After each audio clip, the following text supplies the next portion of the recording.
Hello friends, welcome to crack defence exam. और हम लोग आज इंग्लिश का ये मॉक करने वाले हैं जिसमें 20 सवाल होते हैं, जैसा आपको सभी को पता है। और उन 20 सवालों को कैसे अटेम्प्ट करना है, कितना किस क्वेश्चन पे टाइम देना है और एक्यूरेसी क्या रखनी है, इसके बारे में हम लोग आगे इसमें सीखेंगे। ठीक है, तो चलिए स्टार्ट करते हैं। सबसे पहले मैंने पैसेज रखा है, तो उस पैसेज को कैसे रीड करना है और ज़्यादा शब्दों पे जोर न देते हुए हिंदी निकालने की अपेक्षा उस पैसेज को समझा करिए, जिससे कि आगे सवालों में आपको मदद मिल सके। वर्ड पकड़ना है हमको। जैसे देखिए, पहले लिखा है this rule of always trying to do things as well as one can do them has an important beating upon the problem of ambition. यानी प्रॉब्लम ऑफ एम्बिशन यानी नेगेटिव वर्ड दिखा आपको, यानी अब एम्बिशन की यहाँ पे प्रॉब्लम चलेगी।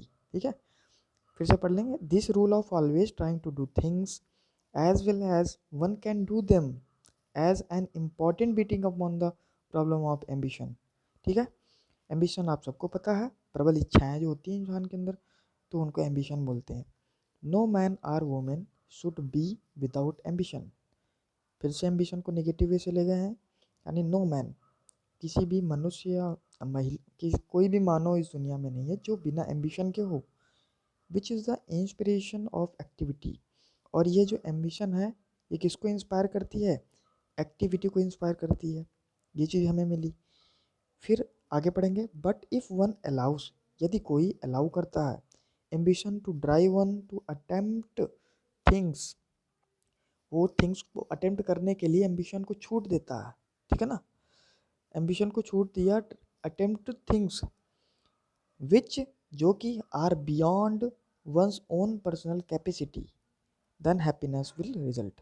यानी अनहैप्पीनेस जो होगी वो रिजल्ट पे आ जाएगी।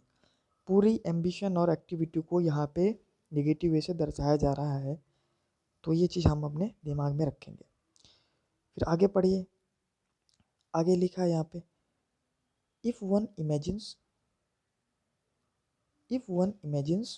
That one can do everything better than other people. यदि हम तुलना करते हैं कि हम अच्छा कर सकते हैं औरों से, better than other people, then envy and jealousy, दोनों घृणा के लिए आते हैं। एनवी जब आप ना चाहते हो कोई चीज़ हो जाए, समझ रहे हैं, और जेलसी आपको ज़रूरी है कि घृणा के सेंस पे जाएगा, लेकिन जोर ज़बरदस्ती वाला। दोस्त ट्विन मॉन्स्टर, ये दोनों कैसे हैं? ट्विन मॉन्स्टर हैं। मॉन्स्टर यानी राक्षस होते हैं। ये दोनों जीवन के ट्विन जुड़वा मॉन्स्टर होते हैं। Will come to sudden once day, एक ना एक दिन तो ये दोनों आ ही जाएंगे। बट ऑफ वन कंसंट्रेट, यदि एक कोई कंसंट्रेट करे वंस एम्बिशन अपॉन डेवलपिंग, यानी एम्बिशन को डेवलपिंग में लगाना, वंस ओन स्पेशल कैपेसिटीज़, अपनी खुद की स्पेशल कैपेसिटी को डेवलप करने में, the thing one is best at, तब चीज़ें बेहतर हो जाएंगी। Then one does not worry over much if other people are more successful, तब जो लोग होंगे वो दूसरों की प्रगति से कम जलेंगे।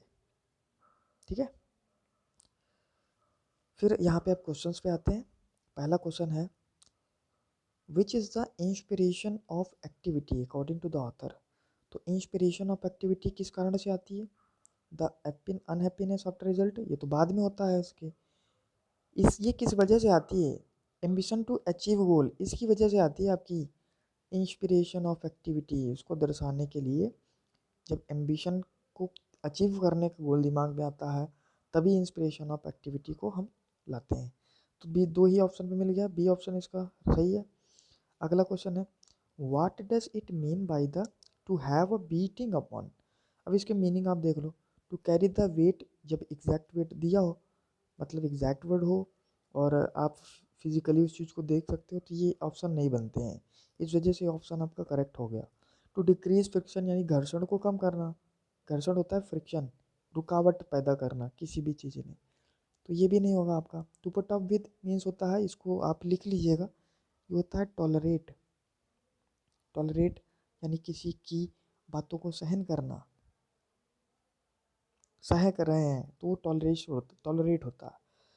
सी ऑप्शन भी नहीं हुआ, बस आपका एक ही ऑप्शन बचा, to have an effect on, उसका राइट आंसर है। आगे देखिए, define the tone of the passage, according के द्वारा, ऑथर के द्वारा जो टोन है पैसेज की वो क्या है यहाँ पे।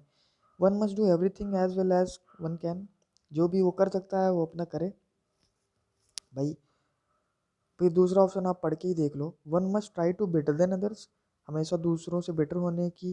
तो यहाँ पे दरअसल ये चीज़ नहीं बोली गई थी, इसको निगेटिव वे पे देखा गया है। तो ये पैसेज नहीं बोला जाता है आपका टोन पे, आथर ये नहीं कहना चाहता, इससे तो वो आपका बेहतर बनाना चाहता है। One must continuously worry about others, दूसरों के बारे में परेशान रहना, तो ये भी आपका आथर नहीं बोल रहा। One must try beyond one's capacity to get result, अपनी जो कैपेसिटी है उससे ज़्यादा रिजल्ट की अपेक्षा रखना, तो ये भी गलत है। आपका पहला ही ऑप्शन यहाँ पे सही था, one must do everything as well as one can, जो अपने से हो सकता है मुझे वही करना है, ये पैसेज पे बोला गया था। अगला क्वेश्चन है, which of the following statement is correct in the context of the passage, passage के हिसाब से कौन सा यहाँ पे स्टेटमेंट सही है। All person have equal capacity, नहीं बिल्कुल, ये तो आप अपने समाज में देखते हो कि सबके पास इक्वल कैपेसिटी होती ही नहीं है। There is a close relationship between ambition and activity, हाँ इन दोनों के बीच में क्लोज रिलेशनशिप होती है, एम्बिशन और एक्टिविटी। जब एम्बिशन होगी तो उस एक्टिविटी करने लगेगा, कैसी, निगेटिव एक्टिविटी करने लगेगा, ठीक है। One should have more ambitious than other, तो दूसरों से ज़्यादा होना तो ये और गलत बात है, सी गलत हो गई। Actively actively is responsible for the ambition, तो ये भी गलत है।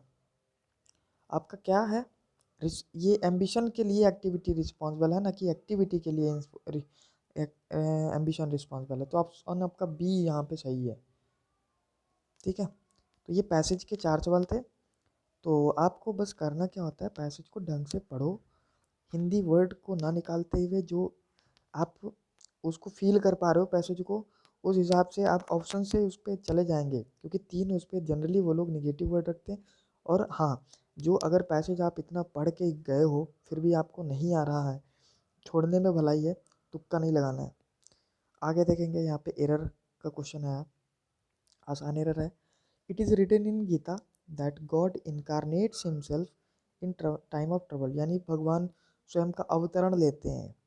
तो इनकारनेट्स मतलब प्रकट होना या अपना उद्भव लाते हैं, जब क्या होती है, टाइम ऑफ ट्रबल, जब दुख का समय होता है, ये गीता में लिखा गया है।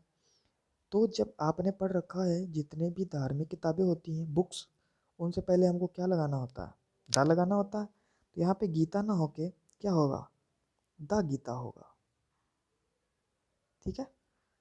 तो ये आपको क्लियर होगा। आगे बढ़ेंगे वाइज के सवाल की तरफ।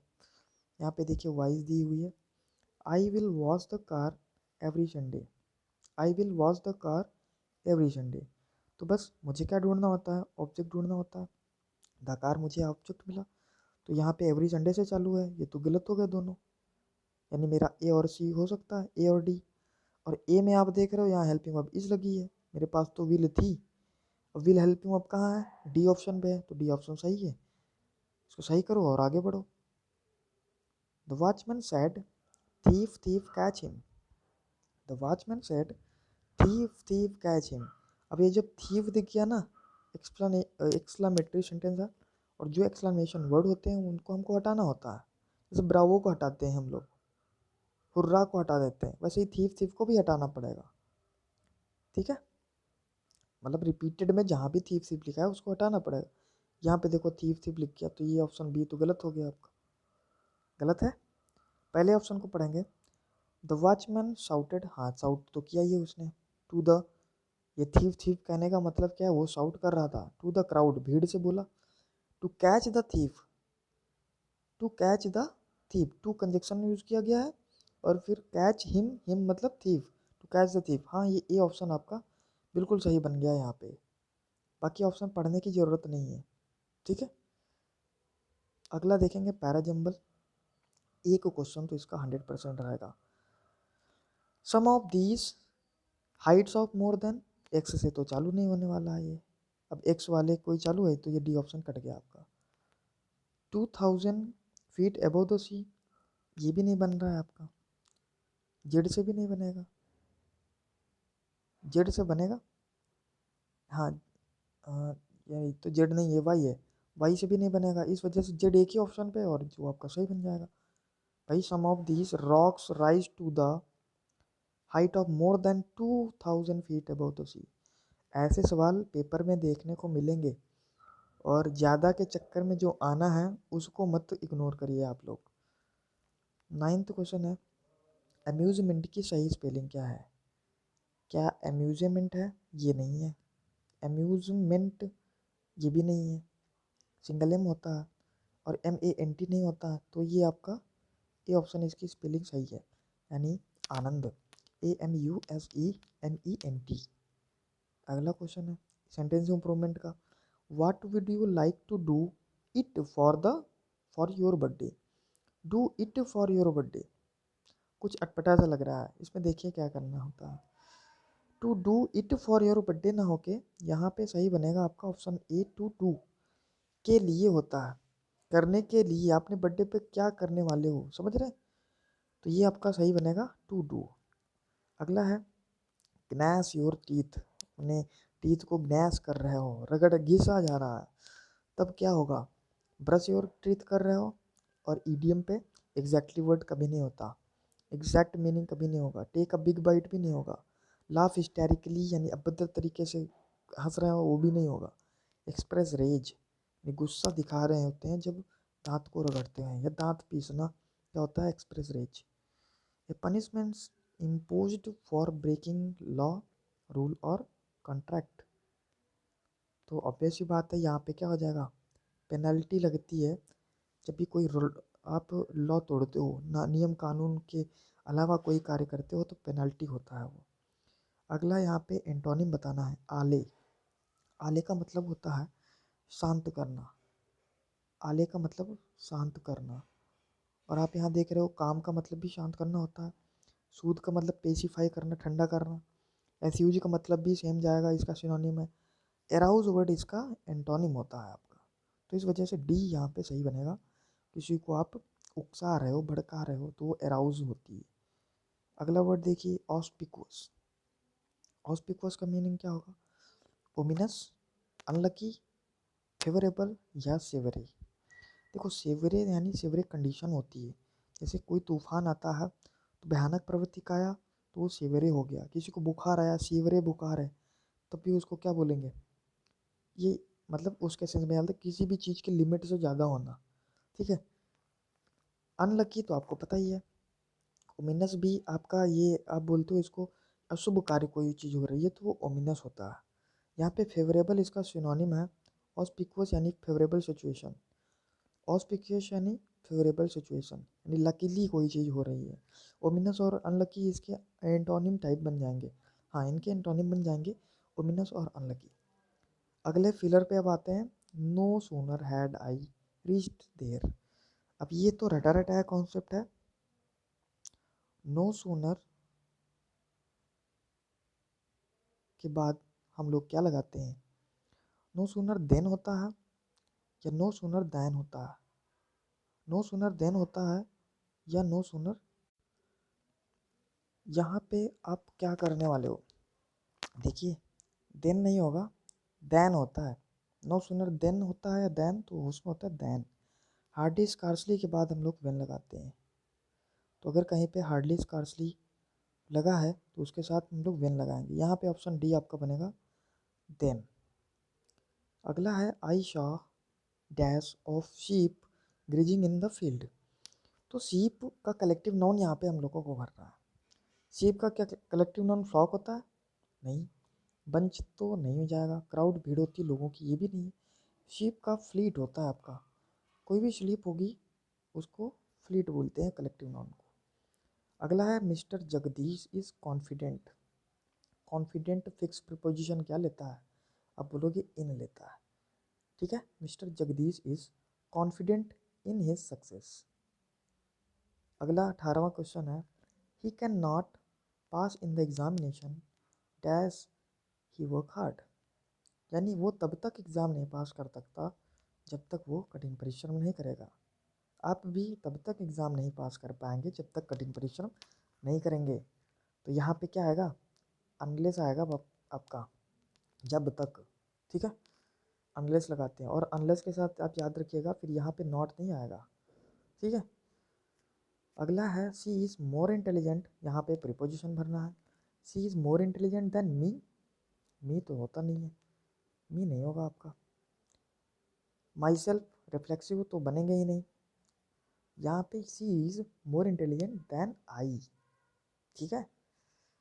अगला चीज़ है, देखो हम इसका रूल ऑफ पैरेललिज्म बोलते हैं इसको, यानी हम अगर किसी भी चीज़ पे कंपैरिजन कर रहे हैं तो वो दोनों कंपैरिजन सेम वे पे होने चाहिए। यहाँ पे आप सी का कंपैरिजन किससे कर दोगे, क्या मी से करेंगे? रूल ऑफ कंपैरिजन में दोनों के स्ट्रक्चर सेम होने चाहिए। सी का यानी अगर सी नॉमिनेटिव केस में है यानी सब्जेक्ट के रूप में लिखा है तो यहाँ पे जो इस जगह पे आएगा ना वो भी सब्जेक्ट के रूप में ही होना चाहिए।